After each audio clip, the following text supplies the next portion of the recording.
जय Hind, life times देख रहे हैं आप। मैं हूं आप सभी के साथ रिया डंडवाल। बुलेटिन की शुरुआत करेंगे अहम खबर के साथ। सबसे पहले बात बिहार की। बिहार के मुख्यमंत्री नीतीश कुमार आज रमजान के मौके पर इफ्तार की दावत दे रहे हैं। तो ये बड़ी खबर आपको बता दें, जहां आज रमजान के मौके पर नीतीश कुमार की इफ्तार पार्टी होने वाली है। हालांकि नीतीश कुमार की इफ्तार पार्टी पर भी सियासी बवाल मच गया है। मुस्लिम संगठनों ने नीतीश कुमार की इफ्तार पार्टी का बहिष्कार कर दिया है, बॉयकॉट करने का निर्णय लिया है। इस दौरान मुस्लिम संगठनों ने नीतीश कुमार को पत्र भी भेजा है।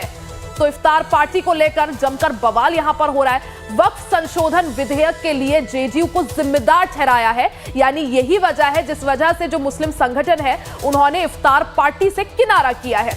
बिहार के मुख्यमंत्री नीतीश कुमार आज रमजान के मौके पर इफ्तार की दावत दे रहे हैं, लेकिन उनकी इफ्तार पार्टी पर सियासत शुरू हो गई है। मुस्लिम संगठनों ने नीतीश कुमार की इफ्तार पार्टी का विरोध किया है। All India Muslim personal law board, इमारत ए शरिया, खानकाह ए मुजीबिया समेत 8 मुस्लिम संगठनों ने नीतीश की इफ्तार पार्टी का बहिष्कार किया है। मुख्यमंत्री को भेजे गए एक पत्र में कहा गया है कि वक्फ संशोधन विधेयक अगर कानून बनता है तो आप और आपकी पार्टी जेडीयू जिम्मेदार होगी। इसी के विरोध में इफ्तार पार्टी में शामिल होने से इनकार किया गया है। हालांकि इसको लेकर बीजेपी प्रवक्ता दानिश रिजवान ने मुस्लिम संगठनों पर निशाना साधा है। दानिश रिजवान ने कहा कि मुस्लिम संगठन राजनीतिक दल की तरह व्यवहार कर रहे हैं।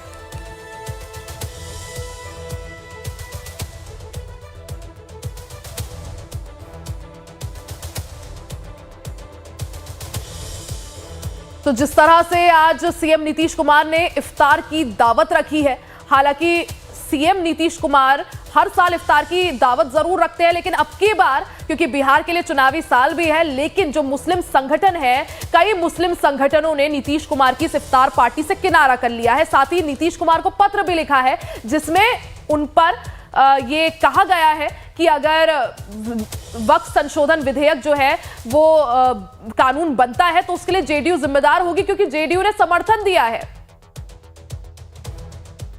ज्यादा जानकारी के लिए सीधा रुख कर लेते हैं संवाददाता अमित सिंह का। अमित, एक तरफ मुख्यमंत्री नीतीश कुमार ने रमजान के मौके पर इफ्तार पार्टी रखी है, तो वहीं दूसरी तरफ अब इफ्तार पार्टी को लेकर भी सियासी बवाल मचा हुआ है।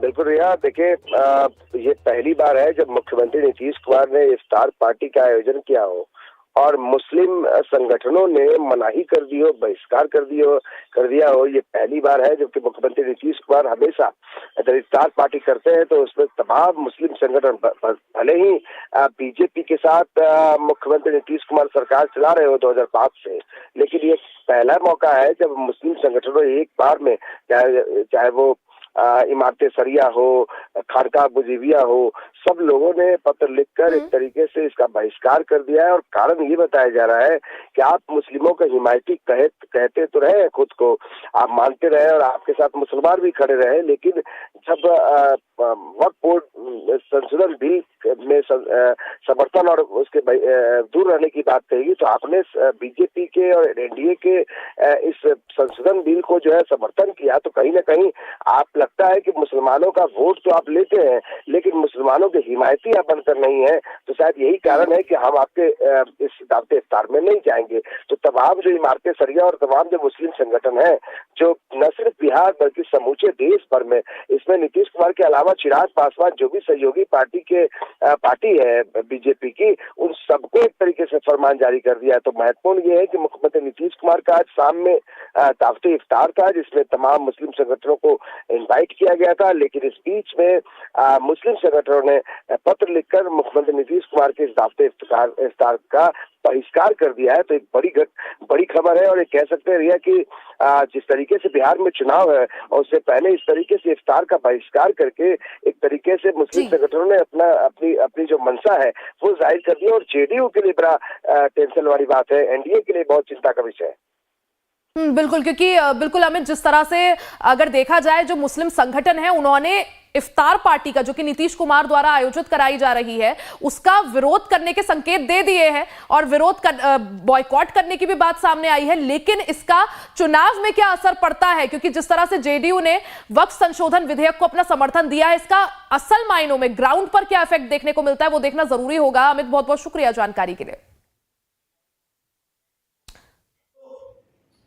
भारतीय जनता पार्टी के एजेंडे के साथ जनता दल यू, लोजपा रामविलास और टीडीपी खड़ी है, उसके कारण वक्फ अमेंडमेंट एक्ट में भारत सरकार अपना जो प्रस्ताव लेकर के आई है वो मुस्लिम धार्मिक स्वतंत्रता और मुसलमानों के जो मजहबी रिवायत है उसके खिलाफ नजर आ रही है। इसलिए सभी संगठनों ने, चाहे all India Muslim personal law board हो, चाहे हमारा शरिया हो या अन्य संगठन हो, फैसला लिया है कि जहां जहां दावत इफ्तार चाहे नीतीश जी के द्वारा दिया जाए, चिराग पासवान के द्वारा दिया जाए या चंद्रबाबू नायडू के द्वारा दिया जाए, इसमें शामिल नहीं होंगे मुस्लिम संगठन, और मुसलमानों से भी इन दावत इफ्तार में जाने से मना किया है, क्योंकि ये लोग दोहरी राजनीति करते हैं, दोहरी सोच के साथ खड़े हैं और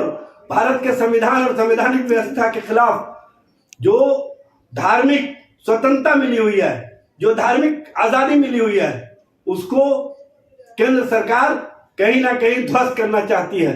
इसीलिए सभी मुस्लिम संगठनों ने फैसला लिया है कि इन लोगों के दावत इफ्तार में या ईद मिलन समारोह में मुस्लिम संगठन और मुसलमान शामिल नहीं होंगे। वैसे वो कौन होते हैं मुसलमानों को फतवा जारी करने वाले कि आप किसके यहाँ दावत इफ्तार में जाइएगा और किसके यहाँ नहीं जाइएगा? ये इस देश का मुसलमान सोचेगा, उसका ये व्यक्तिगत फैसला होगा कि वो किस नेता के इफ्तार में जाएगा और किस नेता के इफ्तार में नहीं जाएगा। कहते हैं कि इफ्तार का जो आयोजन होता है वो भ्रष्टाचारी लालू प्रसाद यादव जो सजा याफ्ता है उनके यहाँ वो इफ्तार करने के लिए जाएंगे, क्योंकि वो वहां भ्रष्टाचार के पैसे का इफ्तार करेंगे, उसमें जाने में उनको कोई जो है तकलीफ नहीं है। लेकिन अगर कोई नेता जो साफ छवि का है, ईमानदार है, वो अगर आयोजन कर रहा है तो ये उसका विरोध कर रहे हैं। मुझे लगता है मुस्लिम पर्सनल लॉ बोर्ड और जितने मुस्लिम संगठन हैं इनकी ये अपने अंतिम दौर में है, और वक्फ अमेंडमेंट बिल जिस दिन पारित हो जाएगा, जिस दिन कानून बन जाएगा, उस दिन जितने भी मुस्लिम संगठन हैं ये सारे के सारे इस देश से इनकी अहमियत पूरी तरह से समाप्त हो जाए। तो देखिए, मुस्लिम संगठनों ने सीएम नीतीश कुमार